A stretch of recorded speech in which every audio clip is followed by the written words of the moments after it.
Hello friends, welcome to my channel Shiva study hub. और आज हम पढ़ेंगे प्रीपोजिशन। जैसे कि आपको पता है, इससे पहले हम कई पार्ट्स ऑफ स्पीच के पार्ट पढ़ चुके हैं। आज हमारा जो नेक्स्ट टॉपिक है वो है प्रीपोजिशन।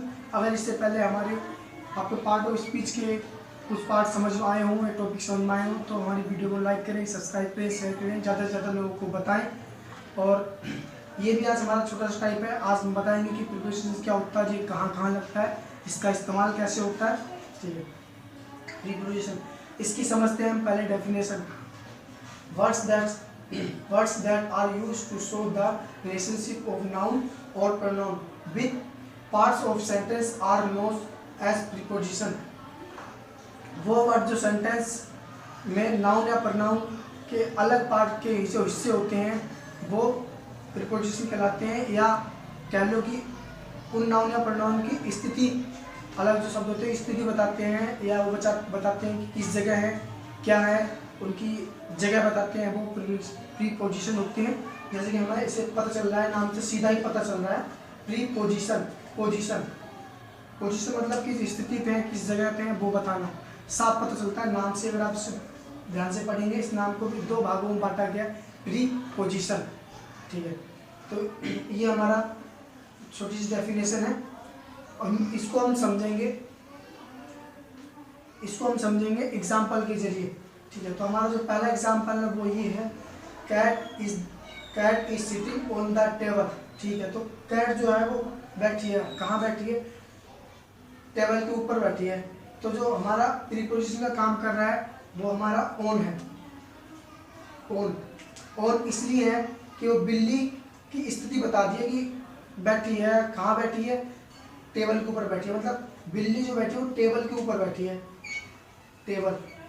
तो जो ऑन है ये हमारी जगह बता रहा है कि उसके ऊपर बैठी है, इसलिए ये हमारा प्रीपोजिशन हुआ। ठीक है, अब दूसरा एग्जांपल है हमारा, put this book on the desk. ठीक है, तो इसमें भी बता रहा है, बुक की पोजीशन बताई जा रही है, ये डेस्क के ऊपर बताई जा रही है। तो हमारा इसमें प्रीपोजिशन होता है वो हमारा होता है ऑन। साफ पता चल रहा है कि मतलब जब चीज़ों का इस प्रीपोजिशन में जब चीज़ों की स्थिति बताई जा रही हो कि मतलब किसके ऊपर है, क्या है, तो प्रीपोजिशन है। ठीक है, तो हम इसके पार्ट ऑफ स्पीच के 5 टाइप्स होते हैं जो कि ये हमारे लिखेंगे, जो कि मैं आपको बता रहा हूँ। Preposition for time, preposition for place, preposition for direction, agent, instrument. इसी प्रकार के हमारे 5 है और हम पढ़ेंगे इसको इसको हम पढ़ेंगे, अभी देखेंगे आगे।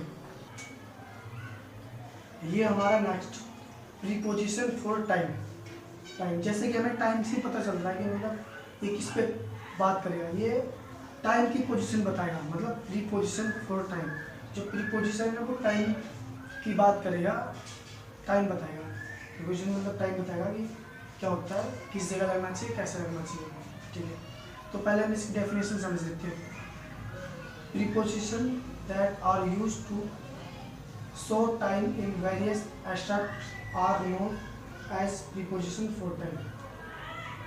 ठीक है, तो जहाँ टाइम की बात होगी या जहाँ टाइम बताया जा रहा हो, टेक्निकल समझेंगे मतलब जी, जहाँ पे भी हम टाइम की बात होगी या प्रीपोजिशन के जरिए टाइम बताया जा रहा हो तो हमें पता चल जाएगा कि उस सेंटेंस में प्रीपोजिशन लगेगी या लगी है।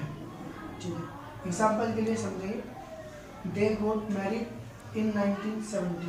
तो ये टाइम है जो ना सेंटेंस के 1970, ये टाइम है। इस टाइम से पता चलता है कि प्रीपोजिशन फॉर टाइम है। मतलब ये प्रीपोजिशन जो है ना वो टाइम की बात कर रहा है, टाइम में प्रीपोजिशन की बात कर रहा है। तो ये जो हमारा प्रीपोजिशन होगी वो हमारा होगा इसमें इन। ठीक है, दूसरा एग्जांपल है, विल मीट ऑन मंडे। मतलब ये भी एक समय बता रहा है कि मंडे को मिलेंगे, या तो जो भी है, ये जो ऑन हो गया ये हमारा प्रीपोजिशन है, और ये जो मंडे है ये हमारे टाइम की बात कर रहा है। ठीक है, ये टाइम की बात कर रहा है और ये प्रीपोजिशन मंडे है। तो इससे साफ पता चलता है, मतलब नाम से ही समझ आएगा, ज़्यादा कंफ्यूज होने की जरूरत नहीं है। जो कुछ है ना ऊपर डेफिनेशन के नाम से ही समझ आ जाएगा कि मतलब किस चीज़ की बात होगी। प्रीपोजिशन फॉर टाइम, टाइम दिख रहा है ना, मतलब टाइम बोलते हैं जो भी 1970 मंडे ट्यूसडे वेडनेसडे, मतलब लास्ट ईयर नेक्स्ट ईयर, जो भी और पास्ट प्रेजेंट, जब भी मतलब टाइम की बात करेंगे समझ आ जाएगा आपको कि टाइम है तो इन्होंने प्रीपोजिशन किसका हिस्सा है, टाइम का हिस्सा है, प्लेस का हिस्सा, सब नाम से समझ। तो हम जो दूसरी प्रीपोजिशन है वो हमारा प्लेस, प्रीपोजिशन फॉर प्लेस। इसमें भी हम प्लेस से, ये जो लास्ट में प्लेस है ना, समझ रहे हैं कि मतलब ठीक है प्लेस जहाँ लगता है और समझ जाएंगे किस चीज़ की प्रीपोजिशन कहाँ लगनी है। ठीक है, पहले इसकी हम डेफिनेशन समझेंगे। ठीक है, that are use to mention different types of place are known as preposition for place. ठीक है, तो मतलब सिंपल सी बात है, जहाँ प्लेस की बात हो, जहाँ प्लेस की बात हो रही होगी तो समझ जाएंगे कि मतलब प्रीपोजिशन फॉर प्लेस है। ठीक है, तो इसको हम पहले एग्जांपल समझेंगे। I met him in a ground, मतलब ठीक है मिला, कहाँ मिला, इन ग्राउंड। ग्राउंड किसी प्लेस की बात हो रही है ना, मैदान तो बहुत सारे होंगे पर कहीं जाके किसी प्लेस में तो होगा ना, तो प्लेस की बात हो रही है। ठीक है, और दूसरा एग्जांपल हमारा we saw him at the entrance of school, मतलब देखा, कहाँ देखा, स्कूल में, ये तो हमारा हुआ प्लेस। और एंट्रेंस ये हमारी होगी प्रीपोजिशन।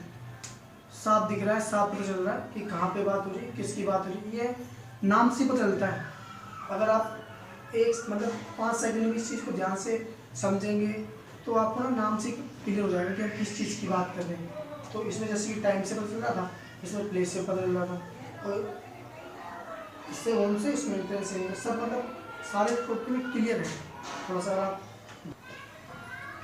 ये हमारे आगे के प्रीपोजिशन फॉर डायरेक्शन। ठीक है, तो इसमें भी कन्फ्यूज होने वाली कोई बात नहीं है, नाम से पता चलता है कि किसकी बात होगी, डायरेक्शन की बात होगी, दिशा की बात होगी। ठीक है, तो आप पढ़ेंगे प्रीपोजिशन फॉर डायरेक्शन। पहले इसकी डेफिनेशन लिख लीजिए, समझ लीजिए जो भी है, इसके जो भी जैसे वो ले लो। That are use to indicate the direction of anything are known as prepositions for direction, मतलब जो भी है दिशा की बात करेगी, कहीं की भी हो, इंडिकेट कर रहा होगा एनीथिंग, किसी भी जगह बता रहा होगा, दर्शा रहा होगा, दिखा रहा होगा सेंटेंस में। ठीक है, तो जहाँ भी दिशा की बात दर्शा रहा हो, दिखा रहा हो, बता रहा हो, वो आप समझ जाना कि प्रीपोजिशन फॉर डायरेक्शन है। कंफ्यूज मत होना कि कैसे क्या है। ठीक है, हम इसको समझेंगे एग्जाम्पल के जरिए। ये हमारा पहला एग्जाम्पल आपके सामने है, I am going to school. ठीक है, मतलब जा रहा है, कहाँ जा रहा है, स्कूल। साफ बता रहा है, दिशा की बात कर रहा है, एक टारगेट दिया गया है कि ठीक है गोइंग टू जा रहा है, कि दिशा में जा रहा है, स्कूल जा रहा है। तो जो हमारी ये इससे पता चला प्रीपोजिशन हो गया, तो हो गई ये हो गई। ठीक है, अब ये इसमें भी है, ठीक है, can you shift towards right. ठीक है, तो इसमें मतलब राइट दिशा की बात कर रहा है, दर्शा रहा है, बता रहा है। तो मतलब जैसे जैसे आप इस पर प्रैक्टिस करोगे, ज़्यादा से ज़्यादा पढ़ोगे, जितनी प्रैक्टिस करोगे उतना समझ में आएगा। ठीक है, याद रखने के लिए सिर्फ इतना ही काफ़ी है कि डायरेक्शन की बात हो रही हो तो वहाँ प्रीपोजिशन ऑफ डायरेक्शन है, याद रखना। ये हमारी दूसरा है प्रीपोजिशन ऑफ एजेंट। ठीक है, तो पहले इसकी डेफिनेशन समझो। Preposition that are used to show the relationship between a noun and a action are known as preposition for agent. ठीक है, तो ये हमारा एग्जाम्पल है। A beautiful poem written by Shivam, मतलब जो खूबसूरत पोएम लिखी गई है, किसके द्वारा लिखी गई है, शिवम के द्वारा लिखी है, जो इससे हिसाब पर चल रहा है, रिटन बाय शिवम।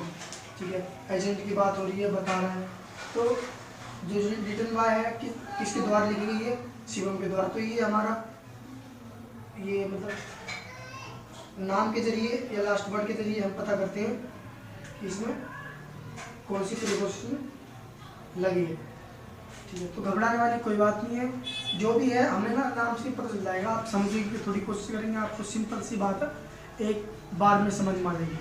ठीक है, एक बार जो बचता है, लास्ट का टॉपिक बचता है, वो अभी पढ़ेंगे। अभी ये हमारी लास्ट टॉपिक है हमारा, पार्ट ऑफ स्पीच का, मतलब प्रीपोजिशन का लास्ट टॉपिक हमारा। ठीक है, तो पहले इसकी समझेंगे डेफिनेशन, प्रीपोजिशंस फॉर इंस्ट्रूमेंट्स। ठीक है, तो डेफिनेशन के बाद एग्जाम्पल, इसके बाद खत्म। ठीक है, prepositions that are used to join noun, instruments, machine, device, extra with other parts of sentence are known as preposition for instruments। मतलब कि ठीक है, जहाँ नाउन या प्रोनाउन के बाद अदर सेंटेंस की बात होती हो तो वो हमारे इंस्ट्रूमेंट्स होते हैं। बट इसमें एक कंडीशन है, इसमें मतलब साफ साफ बताया गया कि इसमें कंडीशन ये है कि इंस्ट्रूमेंट, मशीन, डिवाइस, जहाँ मशीन, इंस्ट्रूमेंट, डिवाइस या एक्स्ट्रा किसी की बात होती हो, मतलब डिवाइस या मशीन की बात होती हो, तो इंस्ट्रूमेंट जो गाने बजाने के हैं, जाने के हैं, बस वगैरह, कार वगैरह, इन सब की बात होती है, तब हमारा लगेगा प्रीपोजिशन ऑफ इंस्ट्रूमेंट्स। इस बात का ज़्यादा से ज़्यादा ध्यान रखना, बाकी सब कुछ सेम है।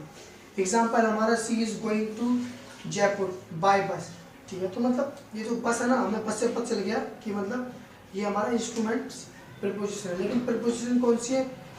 बाय, मतलब किसी जा रही, गोइंग टू जयपुर बाय बस, मतलब बाय और बस से साफ पता चलता है कि हमारा प्रीपोजिशन जो है वो इंस्ट्रूमेंट्स है और हमारा प्रीपोजिशन बाय।